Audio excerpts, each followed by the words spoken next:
Good morning বন্ধুরা, তোমরা সবাই কেমন আছো? আশা রাখছি তোমরা সবাই ভালো আছো। আবারও নতুন একটা দিন শুরু করলাম তোমাদের সাথে। দিনটা কেমন কাটবে তোমাদের সাথে সেটা শেয়ার করব।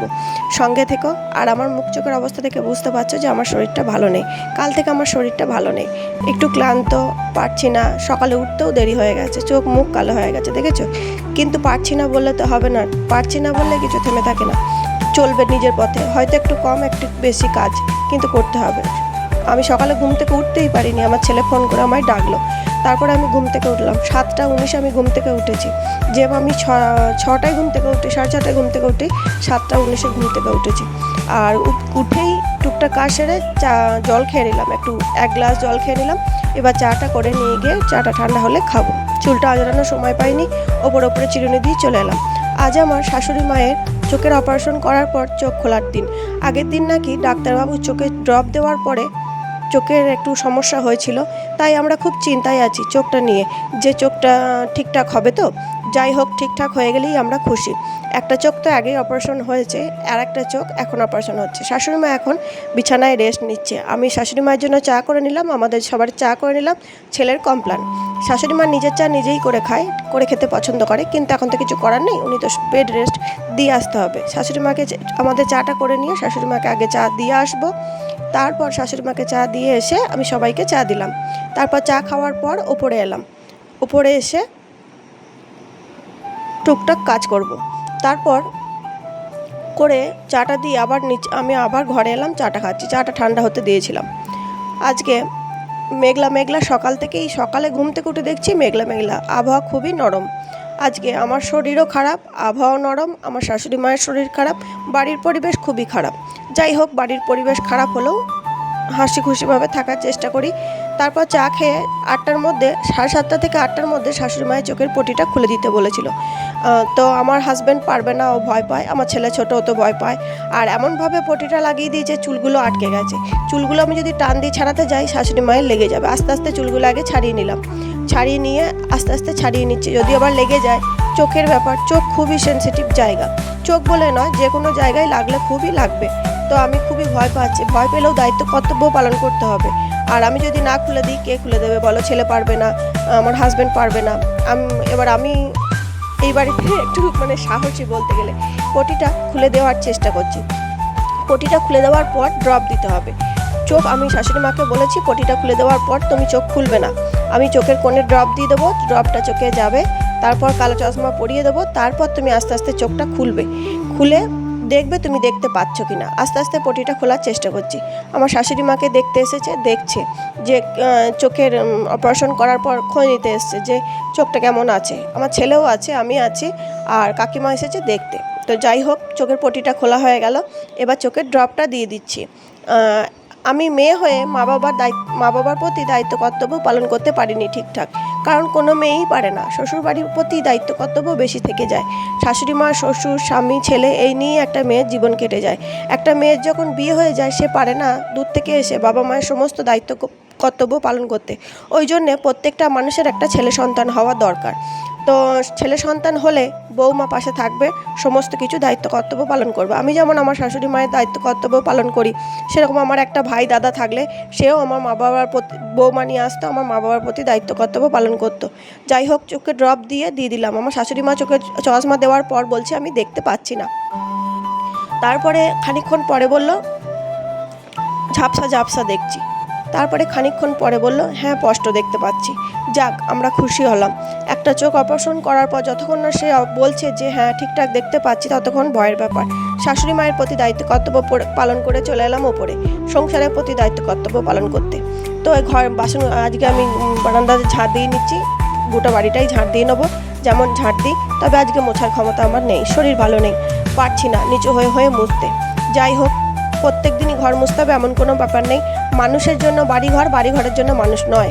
তো যাই হোক, আমরা কেউ 5 স্টার হোটেলে নেই, আমরা প্রত্যেকেই নিজের নিজের বাড়িতে আছি। বাড়ি কখনো সবসময় সাজানো গুছানো পরিষ্কার পরিচ্ছন্ন থাকে না, হোটেলেই একদম টিপটপ থাকে। যে বাড়ি একদম গুছানো বাগানো থাকতে হবে, সেই বাড়ি গুছানো বাগানোর জন্য 2টো লোক রাখতে হবে। যাই হোক, আমি ওই দিকটা ঝাড় দিয়ে নিলাম, এদিকে নোংরা নোংরি পড়ে আছে সেগুলো পরিষ্কার করে এদিকটাও ঝাড় দিয়ে নেবো। এদিকে ধূপ দিই তো ছাই পড়ে, ধূপটা একবার ফু দিয়ে উড়িয়ে দেবো। ধূপের ছাই তো ঝাঁট দিয়ে ফেলতে নেই, তাই ফু দিয়ে ফেলে দিলাম। এদিকে গাছের পাতাগুলো পড়ে, নোংরা পড়ে, এই বারান্দাটা ঝাঁট দিয়ে নিলাম। আর আমাদের বাড়ির উল্টো দিকে আছে ইটভাটায় যখন কাজ হয় সেই ধুলোগুলো উড়ে এসে পড়ে, বারান্দাটা পুরো কালো বালিতে ভর্তি হয়ে যায়, ছাদটাও তাই। তো যাই হোক, আমি পরিষ্কার করে নিলাম, বারান্দাটা ঝাঁট দিয়ে ঘরে চলে এলাম। ঘরটা ঝাঁট দিয়ে চলে যাব আবার চা করতে, দুধ চা। আমাদের সকালে একবার খাওয়া হয় লিকার চা, তারপরে 8:30 থেকে 9টার মধ্যে আমরা একবার দুধ চা খাই। তারপরে আমার হাজব্যান্ড তো 10টার মধ্যে খেয়ে বেরিয়ে যায়। আমরা মাঝখানে একবার শরবত খাই মিজরির 10:30টার সময়। তারপরে আমরা চান টান করে জলখাবার খাই। তো এই হলো আমাদের সকালের রুটিন। এরকমভাবে আমরা সকালটা শুরু করি। আমরা যদি 6:30 থেকে 7টার মধ্যে উঠে পড়ি তখন আমরা লিকার চা খাই, আর 8:30 থেকে 8টা, 8:30, 9টার মধ্যে আমরা দুধ চা খাই। তারপরে 10টার সময় হাজব্যান্ড ভাত খায়। এই হলো আমাদের সকালের রুটিন। যাই হোক, ঝাঁটপাট দিয়ে এসে দুধ চা নিয়ে বসলাম, আমি, ছেলে, হাজব্যান্ড খাবো। তো নিজেদের মধ্যে কথাটা বলছি, সকালেই যেটুকু সবাই সবার সঙ্গে কথা হয়, আর রাতে। তারপরে বেলায় তো হাজব্যান্ড কাজে চলে যায়, সারাদিন বাড়িতেই থাকে না। তারপরে হাজব্যান্ডকে চাটা দিয়ে এলাম। 3টে চা নিয়েই আমি বসে পড়েছিলাম ভুল করে। হাজব্যান্ড ঘরে আছে, ঘরে চা দিয়ে দিলাম। তো ঘরেই বসে একটু ফোন দেখে, একটু মানে কাজের ফোন আসে ধরে। তারপর কাজগুলো সেরে নিয়ে বাসি জামা কাপড়গুলো ধুয়ে ছাদে মেলে দিতে এলাম। তারপর দেখলাম ছাদটা খুবই নোংরা হয়েছে। আগের দিন আমি ঝাঁট দিইনি, তার আগের দিন ঝাঁট দিয়েছিলাম। আমাদের আশেপাশে যেহেতু খুব গাছপালা, এটা আমাদের মানে পৈতৃক বাড়ির গাছপালা। তো জামা কাপড় ধোয়ার পর যে জলটা হয়েছিল সেই জলটা আমি ছাদটা ধুয়ে দিলাম। আমি এভাবেই জলটা কাজে লাগানোর চেষ্টা করি। জল কিন্তু আমি নষ্ট করি না, ছাদটা সবসময় ধুয়ে দেওয়ার চেষ্টা করি, নাহলে কলতলাটা ধুয়ে দিই। অনেকে দেখি কল চালিয়ে কাজ করতেই থাকে, ওইগুলো আমার পছন্দ হয় না। টাইমে জল আসে, জল পড়তেই থাকে, ওগুলোও আমার পছন্দ হয় না। জলটা ঝাঁট দিয়ে তারপরে আমি পুরোটা তোমাদের দেখালাম না, ঝাঁট দিয়ে জলটা বার করে দিয়েছিলাম। তারপরে বাসি জামা কাপড়গুলো ধুয়ে মেলে দিলাম। তো সঙ্গে থাকো, দেখতে থাকো ভিডিওতে কী করছি, সারাদিন কী করছি তোমাদের সাথে নিশ্চয়ই শেয়ার করব। ভিডিও দেখে কেমন লাগলো কমেন্টের মাধ্যমে জানিও। ভালো লাগলে চ্যানেলটা সাবস্ক্রাইব করে নিও, একটা লাইক করে দিও। আর আমার ভিডিও আসে রোজ সন্ধ্যে 7টায়। আমি ব্লগ ছাড়ি, আর শর্ট ভিডিও তো মাঝে মাঝেই ছাড়ি, আর মিনি ব্লগও ছাড়ি। আর আমি 12টা থেকে 12:30টার মধ্যে লাইভে আসি। সঙ্গে থাকবে, দেখতে থাকবে। আমি আমার জীবনের মুহূর্তগুলো তোমাদের সঙ্গে তুলে ধরার চেষ্টা করি। আর সারাটা দিন যেভাবে কাটালাম তোমাদের সাথে সেভাবেই শেয়ার করলাম। রান্না বান্না, ফাঁকে ফাঁকে শাশুড়ি মাকে খেতে দেওয়া, শাশুড়ি মায়ের চোখে ড্রপ দেওয়া। আজকে নাকি 2 ঘন্টা অন্তর অন্তর ড্রপ দিতে বলেছে। তো যাই হোক, 2 ঘন্টা অন্তর অন্তর ড্রপ দিয়ে দিলাম। আমিও দিয়েছি, আমার ছেলেও দিয়েছে। 2 ঘন্টা অন্তর অন্তর ড্রপ দিয়েছি। শাশুড়ি মা সকালে খেয়েছিল সুজি, দুপুরে খেলো ভাত, একটু গলা গলা ভাত, ডাল, পেঁপে দিয়ে মুগের ডাল, বেগুন ভাজা, মাছের ঝাল আর মাংসর ঝোল, এই খেয়েছে। আমার ছেলেকে সকালের দিকে মুড়িটা খাইয়ে দিতে হয়, মুড়ি খাইয়ে না দিলে ও খেতে পারে না। ভাত নিজে খায়, অন্যান্য খাবার নিজে খায়, কিন্তু মুড়ি বলে যে মা তুমি না খাই দিলে আমার মুড়িটা খাওয়া হয় না। সেই জন্য আমি চেষ্টা করি সকালবেলা ওকে মুড়িটা খাইতে পারি। অন্যান্য খাবার হলেও খেয়ে নেয়। তরকারি দিয়ে মাখিয়ে দিয়েছি, দিয়ে মুড়িটা খাচ্ছে, সঙ্গে একটা মিষ্টিও আছে, রসগোল্লা। তো বলছে পেট ভরে গেছে। আমি বলছি না, পেটটা ভরেনি, তোর এখন যা মানে তুই যা খাস খেতে পারছিস নি। তুই বলছে রসগোল্লা খেয়েছি না, ওই জন্য পেট ভরে গেছে। দুজনে আমি মা ছেলে ইয়ার্কি মারছি। ওকে খাওয়াচ্ছে, ওর সঙ্গে বকবক করছে, আর ও বলছে তুমি খেয়ে নাও। আমি বলছি তোকে খাইয়ে দিই, তারপরে আমি খাবো, আমার খাওয়ার এখনও টাইম হয়নি। আজকে যেহেতু ঘুম থেকে উঠতে দেরি হয়ে গেছে, তাড়াতাড়ি খিদেও পাইনি। অন্যান্য দিন সকাল সকাল উঠি বলে 6টার সময়, 6:30টার সময় উঠি বলে তাড়াতাড়ি খিদে পেয়ে যায়, 10টা না বাজতে। কিন্তু আজকে যেহেতু 7:19 উঠেছি, খিদেটা দেরিতে পেয়েছে। মানুষ যত তাড়াতাড়ি ঘুম থেকে ওঠে, যত তাড়াতাড়ি কাজ করে, তত তাড়াতাড়ি খিদে পায়। যারা দেখবে সকালবেলা ঘুমানো অভ্যাস, তাদের কিন্তু সকালের খাবার খায় না, ঘুমিয়ে থাকলে খিদে পায় না, এটাই নিয়ম। তো যাই হোক, আমি খাচ্ছি তখন 11টা বাজছে। আমার হাজব্যান্ড খেলো, তারপর ও খাওয়ার পরে আমি খেলাম। তো যাই হোক, খেয়ে দিয়ে একটু গরম জল করলাম, গরম জল করে স্নান করলাম। আজকের আবহাওয়াটা খুবই খারাপ, আমার শরীরটাও ভালো নেই। আমাদের মেয়েদের 4 দিনের যে সমস্যা, সেই সমস্যায় ভুগছি আমি। তো যাই হোক, সেই সমস্যার মধ্যে শরীর ভালো লাগে না।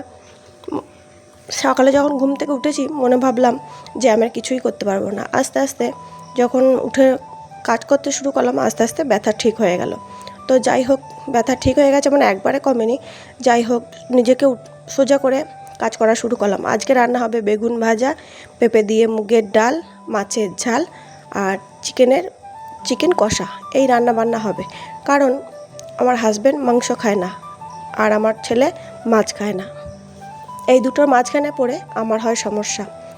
আর আজকে আর যেহেতু আজকে পঞ্চমী, পুঁই শাক করতে নেই, ওই জন্য পুঁই শাক আর হয়নি, নাহলে মাছের মাথা আছে পুঁই শাক করা যেত। আজকে আমরা একটা চচ্চড়ি করি, কিন্তু চচ্চড়িটা করতে পারলাম না, যেহেতু শাক টক এসব খেতে নেই, সেই জন্য আজকে আর করলাম না। রসুন ছাড়িয়ে নিচ্ছি, মাংসে একটু বেশি পরিমাণে রসুন দিই যাতে চিকেনের গন্ধটা না আসে। তো এখনকার চিকেনে খুব গন্ধ লাগে, মানে এত বেশি রেগুলার খাওয়া হয় গন্ধ লাগে। তো যাই হোক, চিলি চিকেনটা খেতে সবাই ভালোবাসে, অতটা গন্ধ লাগে না, কিন্তু চিকেনে খুব গন্ধ লাগে, তাই গোটা রসুনটাই চিকেনে দেবো। রসুন ছাড়াচ্ছি, এটা বড় কাজ, রসুন ছাড়ানোটা কুটকাম কাজ, সেই কাজটা আগে করে নিলাম, কাটাকুটি করে নিলাম, দিয়ে তারপরে রান্না শুরু করলাম।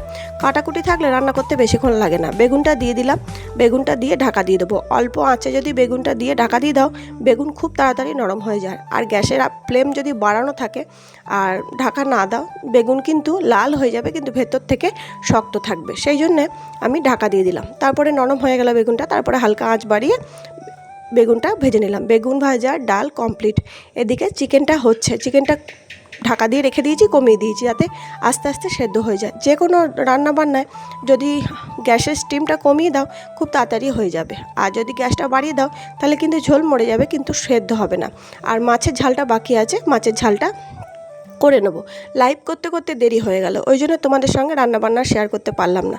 তারপরে রান্না কমপ্লিট, শাশুড়ি মাকে ভাত দিয়ে দিলাম, কারণ উনি অসুস্থ মানুষ, আমাদের সঙ্গে খেলে তো ওনার হবে না, তাই রান্না করি ওনাকে আগে ভাত দিয়ে দিলাম। উনি বসে উঠে বললেন, আমাদের যে ভাত করেছিলাম সেখান থেকে আবার একটুখানি ভাত তুলে নিলাম, ভাত তুলে নিয়ে আর একটু ফুটিয়ে দিলাম, কারণ আজকে দাঁতে চিবিয়ে খেতে বারণ করেছে। যেগুলো বারণ করে ডাক্তারের সেগুলো মেনে চলাই ভালো, তবে অন্যান্য ক্ষেত্রে ডাক্তারের না সব কথা না শুনলেও হবে, একটু একটু শুনতে হবে, একটু একটু শুনলে হবে না। তো যাই হোক, ধরো যাদের সুগার তাদেরকে বলছে তুমি কিছুই খাবে না, সে তো মানতে পারে না, তার তো লোভ হয়, খেতে ইচ্ছে করে।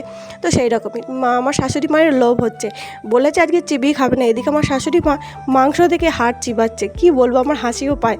তারপরে দেখো বৃষ্টি হচ্ছে, তোমাদের সাথে শেয়ার করলাম। আমি আর ওনার ছেলেকে বলিনি যে মাংসের হাড় চিবাচ্ছিল তাহলেই বকা খাবে, দরকার নেই বকা খাওয়ানোর, আমি বললাম যে মাছ খেয়েছে। তো যাই হোক, সব বারান্দা ভেসে গেল, ঠাকুর বারান্দা ভিজে গেল। বারে বারে মেঘ করছে আর বারে বারে বৃষ্টি আসছে, একবার রোদ, একবার মেঘ, একবার জল, আর অত্যাধিক গরম। তবে হাওয়া দিলে বেশ ভালো লাগছে। আমার ছেলে এখন পড়তে যাবে, বিকেল হয়ে গেছে, 5টা থেকে ওর পড়া, 4:30-র মধ্যেই বাড়ি থেকে বেরিয়ে পড়বে। ও বলল, মা কিছু কাজের জন্য আমার কিছু জেরক্স করতে হবে, জেরক্সের জিনিসগুলো দাও, আমি জেরক্স করে আনবো। ও পড়তে চলে গেল, আবার পড়তে গিয়ে ঘুরে গিয়ে দেখছে যে আমি ভিডিও করছি কি না। তো আমিও হেসে ফেলেছি, আর এই বাচ্চাটা গেল, ওকে একটু রাগালাম।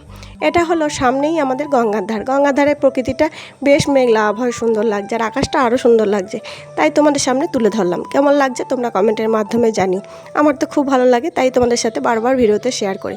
তারপরে সামনের দিকে একটু হেঁটে চলে এলাম, আমি একটু হাঁটলাম, বিকালে আজকে হাঁটতে যাওয়া হবে না, তাই এধার ওধার একটু হেঁটে নিলাম। হাঁটলে কিন্তু শরীর ভালো থাকে, মন ভালো থাকে, শরীরটা হালকা হালকা লাগে, আর মনটাও বেশ ভালো লাগে। বাড়ি থেকে একটু বেরিয়ে, আর এই কুকুরটা আমাকে দেখেছে, এই তোমার কাছে ভাত খায়, তো ভাত খায়, ও আমাকে ধরেছে আর ছাড়বে না, দেখো এখনই আসবে, ও এসে ভাত খাবে, তো আমাকে করে ডাকছে, ওখান থেকে আমাকে ছাড়ছে না, যেই দেখেছে আমি বাইরে গেছি ও ভাত খাবে। আমিও দুপুরবেলা ভাত দিতে পারিনি আজ কুকুরদের, কারণ বৃষ্টি পড়ছিল, বৃষ্টি পড়লে ভাত দিলে আমাদের তো জায়গাটা ঘেরা নয়, জলে ধুয়ে যাবে বেচারি, আর দেখো চলে এসছে। ওই জন্য বলি না, আমি এই যে কুকুর বিড়ালদের নিয়ে থাকি না, ভালো থাকি। আমার জীবনে একটা শখ আছে, আমি জীবনে যদি কোনোদিন উন্নতি করতে পারি, একটা ঘর করব ওদের জন্য, একটা জায়গা কিনে ঘর করব, যাতে আমার পাড়ার সব কুকুর বিড়ালরা থাকতে পারে। আমার এটা আমার ছেলেকেও বলেছে, আমার ছেলে বলেছে, মা আমি যখন ইনকাম করব ওদের জন্য একটা ঘর করে দেবো। এটা আমার আর আমার ছেলের ইচ্ছা, ওদের জন্য রান্না হবে, ওদেরকে খেতে দেবো, একবেলা করেও যেন খাবার পায়।